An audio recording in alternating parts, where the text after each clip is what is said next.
走最深的海洋，到那最高高的山，万物都告诉我，神是爱。欢迎收听迦南之声。欢迎收听10月28号的迦南之声，我是世谦牧师平安。我们今天要继续来分享路加福音21章，门徒跟随之道，为福音做见证。无论在顺境或逆境当中，都是我们的机会，为福音做见证的机会。在今天 RPG 祷告的经文21章36节说到，你们要警醒，不断的祷告，使你们有力量忍受一切要发生的事，得以站在人子面前。在今天耶稣他说话里面带着许多对未来的预告，或者今天经文说预兆。21章开始于耶稣抬头观看，他看见一些有钱人把他们的捐款投入圣殿的奉献箱，他的所在地就在圣殿。然后他又看见一个穷寡妇投了2个铜板，于是他就告诉在这周围的人说，我实在告诉你们，这个穷寡妇所奉献的比其他的人都多，因为别人是从他们的财富中捐出有余的，可是他已经很穷，却把自己全部的生活费用都献上了。在这里我们看到神所要的奉献是全人全心的奉献，不是有余的奉献，不是其他的奉献。其实在谈论这件事情的时候，跟接下来非常的有关系，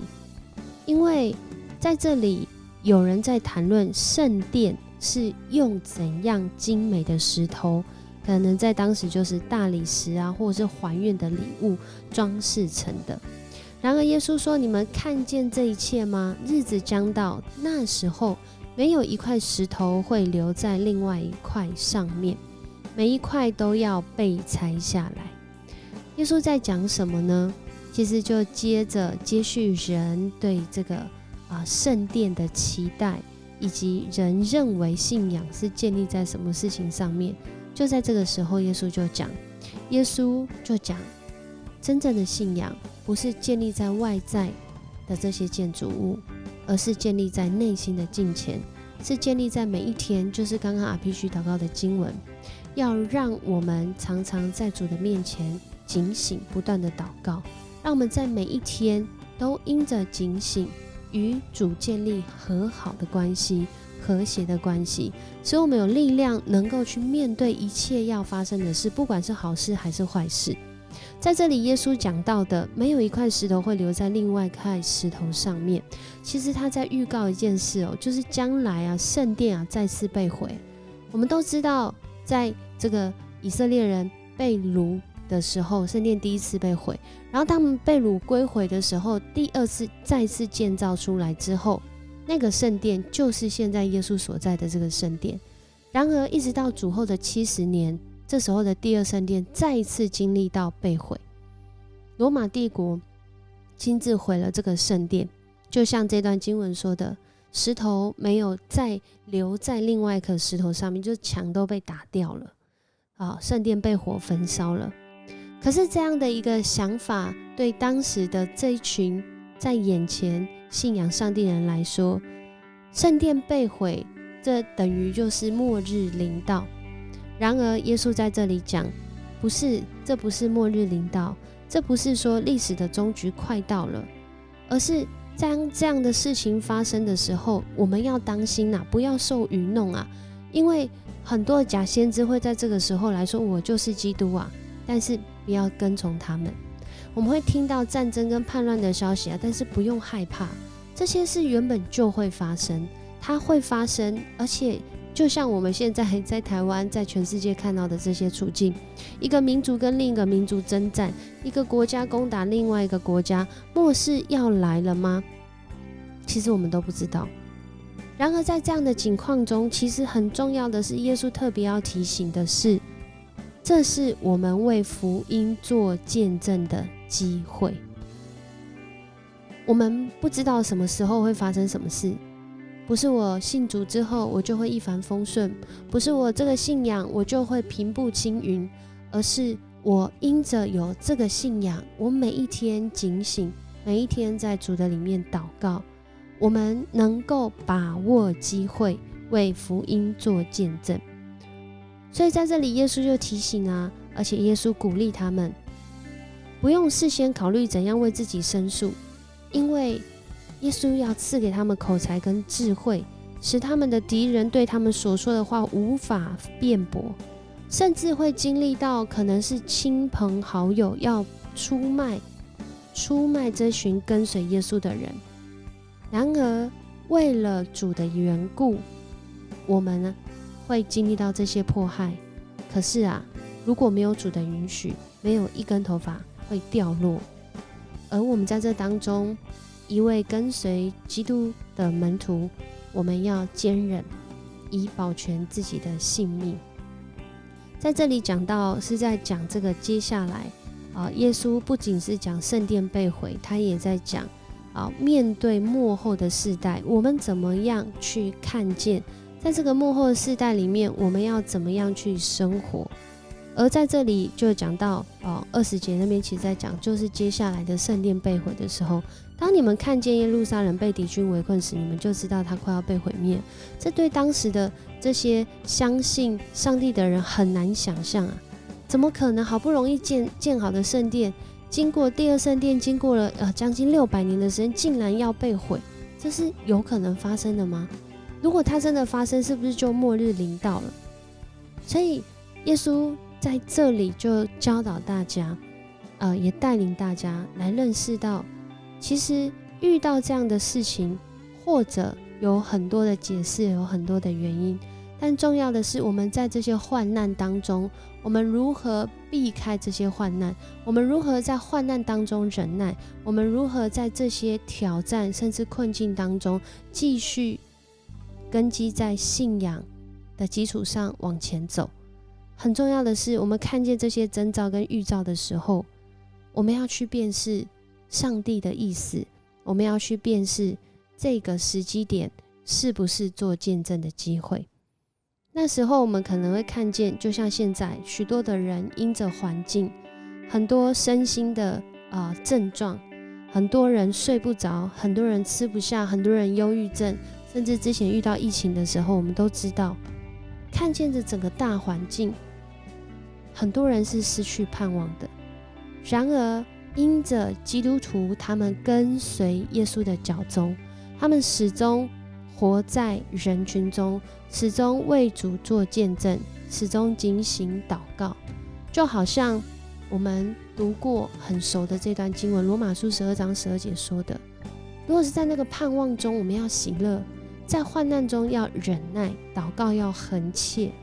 不要放掉跟上帝建立美好关系的机会。因为耶稣的救恩临到了你跟我的身上，我们是在永恒中有盼望的人，而活在永恒中有盼望的人，在每一天很重要的就是要为主做见证。怎么做见证呢？其实耶稣在讲的这段话，就是他们怎么去过每一天面对患难的生活，这就是为主做见证。许多的基督徒因着耶稣他复活后升天之后，他们不断的为主做见证到一个程度，是他们是殉道，到钉十字架，有各样的方式，甚至有些是生病死掉，但是他们不断的为耶稣做见证。他们是在做假见证吗？不是，是因为他们真实经历到耶稣带来上帝国度的主权，完全的在主的里面实现。而这个实现是那个救恩是完全的，是一次而永远的。借着他钉十字架，你我是被拯救的，你我是有方向不再迷失的，你我是在这个患难当中仍然能够为主做见证，就是向大家来分享主怎么样带领我们每一天的生活，让我们可以在即使看来是患难的日子，都知道怎么走下去。所以今天的诗歌，凡事都能做，凡事都能做，不是说我要做坏也可以，我要做好也可以，而是即使我遇到了真的就是一个很困难的时刻，我都因着主的能力，因着主赏赐给我智慧，我能够有正确的回应。在今天的经文当中，最后就讲到，你们自己要警醒啊，不要让酒肉和生活上的忧虑来麻痹你们的心灵，恐怕那日子要忽然临到你们，因为那日子就像罗网一样，临到全世界所有的人。所以你们要警醒，不断的祷告，使你们有力量忍受一切要发生的事，得以站在人子面前。然后耶稣白天就到这个圣殿里教导人，晚上就出城在橄榄山过夜。群众们领受这样的信息，许多跟随耶稣的门徒，他们一早就上圣殿要听耶稣讲道，因为他们相信耶稣说的话，天地要消失，我的话却永不消失。感谢主的恩典，让我们在今天透过这段的讯息，让我们看见整个全世界在面对这个战争不断的发生，人心真的失去盼望，甚至就在那苦难中找不到出路的时候，身为基督徒的你跟我，我们来思想，如果这是我们的顺境，我们可以为主做的见证是什么？如果我们正处在一个逆境，我们好像就在那战乱中，我们好像就在那个内心的挣扎里面，甚至就活在那内心的黑暗里面，在逆境中，我可以为主做的见证是什么？我们要一起来祷告。主，我们要来到你的面前，向你来祷告，因为福音是大能，是要让我们的生命真实经历，在我们不能的，在你可能。主啊，你的大能是要使人的心有盼望，是要使人的心经历那真实的悔改，经历那每一天的警醒，经历每一天在祷告中遇见你，使我们知道怎么走下去，怎么走跟随你的道路。求主来帮助我们，特别在我们当中正遇见那身心灵的困境的人，恳求主你真理来释放我们，让我们在你的恩典当中得着自由，使我们重拾喜乐的心。在每一天我们要跟随你，透过这样的生命，我们每一天要说我们要为主做见证。谢谢你与我们同在，我们这样祷告，奉主耶稣的名，阿们。很高兴跟你一起分享迦南之声，愿上帝赐福你，在困境逆境都得了有盼望有信心的秘诀。我是思宪牧师，我们明天见。